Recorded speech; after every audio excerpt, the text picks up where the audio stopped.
এই মাসেই আমরা বিজয় অর্জন করেছিলাম, যখন পাকিস্তানিরা বাংলাদেশের আমাদের পুলিশ বাহিনী, বিডিআর বাহিনী, এদেশের সাধারণ মানুষের উপর আক্রমণ করলো। জাতি তখন স্তম্ভিত হয়ে গেছিল। এটা নতুন করে আর বলতে চাই না, মনে করিয়ে দিতে চাই। সেটা হচ্ছে তখন জাতির সিদ্ধান্ত হলো সঠিক ইতিহাস জানতে হবে। 7ই মার্চ শেখ মুজিব দেশের মানুষের উদ্দেশ্যে বক্তব্য দিয়ে উনি যখন গ্রেপ্তার হয়ে গেলেন, কিংবা পাকিস্তানি শাসকরা তখন তাকে ধরে নিয়ে গেলেন, জাতি এক সিদ্ধান্তহীনতার মধ্যে ছিল। কি করবে, কি হবে, কোনো কিছু ভাবার অবকাশ ছিল না। ঠিক সেই মুহূর্তে কালুরঘাট বেতার কেন্দ্র থেকে শহীদ প্রেসিডেন্ট জিয়াউর রহমান, একজন মেজর, হয়তো আল্লাহ তাআলার নির্দেশে, না হলে তো ওই মেজর জিয়ার কালুরঘাট বেতার থেকে ঘোষণা দেওয়ার কোনো কথা ছিল না।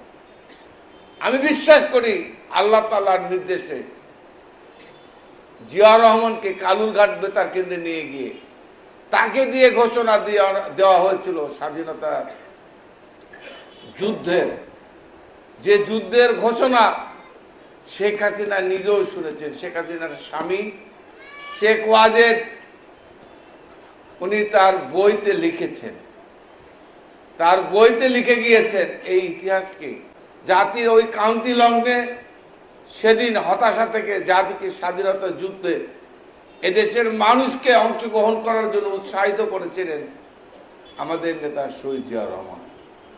প্রিয় মুক্তিযোদ্ধা ভাইরা, আপনারা রাজনীতি করেন না, এটা আপনাদের ব্যক্তিগত, কিন্তু সত্যটাকে, এই ইতিহাসকে যারা অস্বীকার করে তারা নিজেরও মুক্তিযোদ্ধা না।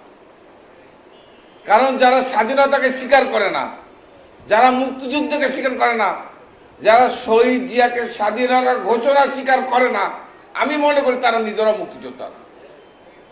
কারণ জিয়াউর রহমান সাহেবের আহ্বানে এদেশের মানুষ মুক্তিযুদ্ধে অংশগ্রহণ করেছিল, উৎসাহিত হয়েছিল, তারা ঝাঁপিয়ে পড়েছিল, এবং তার ফলশ্রুতিতে 9 মাস রক্ত, শহীদ, ত্যাগ, এদেশের মা বোনদের ইজ্জতের বিনিময়ে এই যে বিজয়, এই অর্জনই হচ্ছে বাংলাদেশ। প্রিয় ভাইর আমার, তাই আজকের এই দিনে আমি আমার মুক্তিযোদ্ধাদেরকে আমি অভিনন্দন জানাই, আমি আপনাদেরকে স্যালুট জানাই। আমি বিশ্বাস করি যতদিন আমরা বেঁচে থাকব, বাংলাদেশ যতদিন থাকবে, এই মুক্তিযোদ্ধাদেরকে বাংলাদেশের মানুষ স্যালুট জানাবে, সম্মান জানাবে।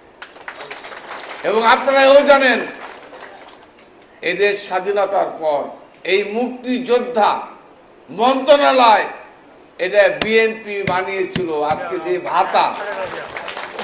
যে ভাতা, আপনাদের যে সম্মানীয় ভাতা, আজকে যে টাকা পাচ্ছেন, এই টাকা পাওয়ার হয়তো আওয়ামী লীগের সঙ্গে বাড়ছে, কিন্তু এই সিস্টেমটা চালু করেছিল বেগম খালেদা জিয়া, বিএনপি।